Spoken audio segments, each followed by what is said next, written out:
Hello everyone, my name is JP. I work at Chrisnell SA as a workshop foreman. Next to me is Jacques Zietsman, he's one of our facilitators. And yeah, we're going to have some discussion today, regarding EV training and what it's about. Thank you, JP. Yes, and to our viewers out there, please enjoy this session. It will be a little bit of an information session on the EV training and especially the IMI part of EV training that Chris now actually supplies to people. And yes, we would like to just also introduce our question-based comments today. Our comments will be based on questions from viewers and listeners. That's a good question. Obviously, all these vehicles that are manufactured now, they come with a warranty, but eventually that warranty is going to expire. Then, of course, the aftermarket workshops will need those type of technicians, to work on those vehicles. Yes, JP, I agree with you. I think that it's important for technicians to remember that the technology is going to keep on evolving, but at some point, those vehicles are going to start coming to the private guys. Especially even now, maybe with services being quite expensive for the new EVs, guys, first people like the RMI approved workshops, they will start getting these vehicles because they can actually work on them without affecting the warranty of the vehicle. Yes. So I think in terms of that, guys shouldn't be complacent and think these cars are not going to come to us now. I think it's a question of before they realize that it will actually come sooner than they think. Yes, yes. And for example, your panel beaters. I mean, the vehicles that's under warranty still needs to go to a panel beater. Yes. And there is a procedure you have to follow, lockdown procedure to get the vehicle safe to work on. So, they're already experiencing these type of vehicles. It's already in their workshops. Yes, it's true. And, guys should really think about the money component because the training will get more expensive. As the demand grows for the training, it will also get more expensive. Right now, it's not that big. Well, yeah, that's also a difficult question to answer. There's also a lot of politics involved. I can start with the infrastructure. Our grid isn't always as reliable, especially in the past. It looks like it's getting better, and I think that's one of the reasons why people are still hesitant in buying these vehicles. And of course, tax. To get these vehicles in, there's a lot of tax involved. So I think that's two main reasons. I don't know if Jacques got something. Yes, I agree with JP. I think that also just a thing of, right now, I think the effort was more spent on getting these vehicles to the market, and the money was spent to try and bring these vehicles in as an alternative, as a fuel alternative. But guys did not really necessarily think of spending that much money on awareness yet. Yes, yes. But the public generally is quite aware. When we do go out and speak to them, they are actually very knowledgeable on EVs and HEVs. Yes, yes. Yeah, you see here at Chris now, I think we're one of the first companies, in South Africa and Africa that actually has got programs for these type of things. We've got awareness courses that you can actually get familiarized with the changes that's actually happening, around the world, which I think is very important. It's not just a course for highly skilled technicians. It can be anyone that wants to familiarize with this type of things. The green mobility, electric vehicles. There's a safety around it. I think the dealerships and the workshops. We still got a lot of ICE vehicles driving around. So they, most technicians think, it's only going to happen in a few years. Why spend money and time on it now? I think there's a lot of people, that think, Africa is not going to be able to do this. It's still going to take a long time. But I mean, we're part of the whole world. We're not going to sit and wait, and those companies are not going to wait for us to develop. So it's our responsibility to start with this type of thing. Yes, I agree, and I think that, as you say, the big misconception there is that guys feel like one day when it comes, we will worry about it. Mm. Thinking that, yeah, maybe in 10 years' time, someone's going to buy an EV or an HEV. But right now, currently, there's a lot of manufacturers, especially from the east, coming from India and China, that is actually importing these vehicles, and more people are buying it. It's also good time now where the technology has gone to that point where a lot of, especially the younger people, are into technology. They are aware of all of the environmental impact of your normal ICE engines, and they actually want something that is more green, something that is less uh, destructive to the environment. And so, yes, I think that the older guys keep on thinking that it's not going to happen now, but I think it is definitely Yeah, happening no, already. I think it's already happening. There's a lot of vehicles coming into the country, and yes, the OEMs, currently, they're the ones working on them, selling them. But it's slowly but surely the aftermarket, you know, it is going to happen. These things are going to come, and we have to be prepared. As a technician, you will never stop learning. It's an ongoing thing. It will never stop.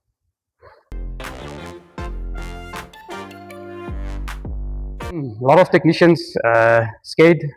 These vehicles, they work with high voltage. They range from 5 volts up to 800 volts. Um, and I think the reason why they're scared is because they don't have the proper training. But as soon as you've got the proper training, you'll get used to it. And here at Crisnell, definitely, our levels go, the IMI levels go from level 1 up to level 4. After this training, you will definitely feel much more comfortable working on these vehicles. And I think most technicians are struggling with that. How can I say? They're struggling with that mindset that, they can't do it, but they didn't even have the training. So yeah, no, the training is very important. That will change a lot of technicians' mindset. Yes, I agree with you, JP. And I think that in the big thing is with the IMI curriculum that Chris Null is following, the guys are really getting an international qualification. So it's not just a local certification. It is actually a qualification allowing them to go and work internationally on these vehicles, getting their hands on these vehicles. But nowadays people move around. People don't stay in one place, especially the younger guys. They want to go overseas. They want to go and see other places. And this is actually like a ticket for them to be able to get themselves a skill that they can take to over 140 countries in the world.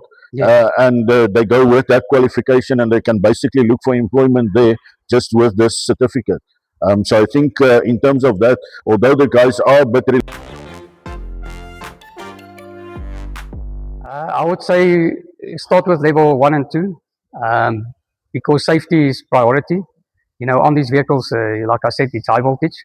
So definitely I will start with level 1 and 2, just for the safety aspect of it.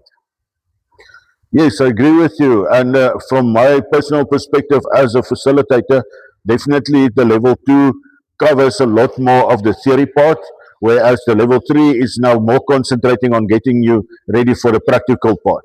So there is a lot of theory that will benefit you if you start from a level 2, but even the level 1 awareness is a very good starting point. You will not waste your money or your time to come and do these courses, and then eventually you can graduate to a level 3 or maximum a level 4 courses when the level 4 becomes available. Yes. And Chris, now the IMI structure that we're actually delivering, it's structured in a way that it starts from your reception, your cleaners, the people that washes the cars, right through to your master technicians, where it's level 4. So it actually caters for everyone in your service department. Well, if you're not going to upskill them, they're in any case going to leave. You have to upskill your people. In the first place, you don't want an untrained person, working on these type of vehicles. In the first place, can you put a price on your life or someone else's life? And these components in these vehicles are very expensive. It can end up in a big bill for you at the end. If you don't send your people. And yeah, knowledge is power. So definitely, send them. You don't want untrained people in your service department. I mean, Yes, I agree with you.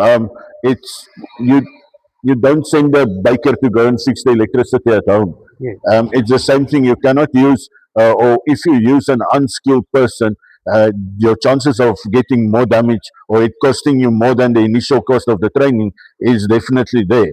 And especially while these vehicles and components are new and fairly unavailable, you really do not want someone to blow an inverter or something because of doing something basic wrong. yes, Eventually, at the end, your business will have that skill to advertise. You can put it on your business advertisements to say, but we have skilled EV technicians, and that will definitely bring in business for the company at the end of the day. yes, yes. And also, just to add on there, the training is important. If you look at a hybrid electric vehicle, it's still got an ICE engine inside. You still need to service that engine. So training is very important because now it's a combination of electric and ICE. So yeah, you can definitely upskill your service department and also gain more customers because they're going to need servicing.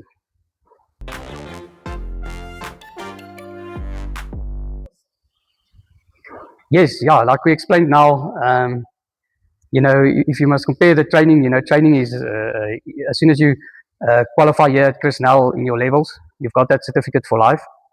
But a vehicle, if something goes wrong, it's going to be a lot of money. The cost involved in a mistake because you did not have the training compared to what you paid for training, is you can't even compare it, and also someone's life, you could put yourself in danger, you could put someone else in danger if you don't follow the right procedures. And the only way to get those right procedures is training. Yes, JP, I agree with you. One day in a training course, one of our trainers said that heroes are not born, but heroes are trained. And I think the important thing is that, the initial cost might be high, but it is worth that cost because eventually you will be right now, especially one of the first people to have fully skilled EV technicians. And as the market grows, you have a chance to establish yourself as a market leader in terms of working and being able to repair and fix EV vehicles. So at the end of the day, I definitely can say from myself, being a technician as well, I have learned a lot from these courses, and it has definitely added to my knowledge and skill set, and it's definitely something that I'll be able to use for many years to come. Prices are going to go up as it gets into demand. You don't want to wait until the vehicle is in your workshop because they are coming. As they are coming in, the ICE vehicle will slowly but surely also get less. So you're going to need that business. Rather, what I would suggest to technicians and people in service departments, familiarize yourself with this new technology because it's not going to go away. The rest of the world, they're not going to just cater for Africa. They cater for the whole world. So yes, like I said, sooner than later.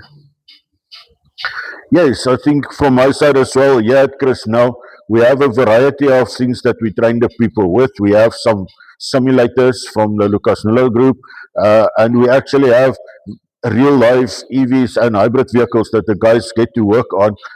So this is better than just an internet-based course. It's better than something that you just, do a overnight something on the internet, or you just read up some information.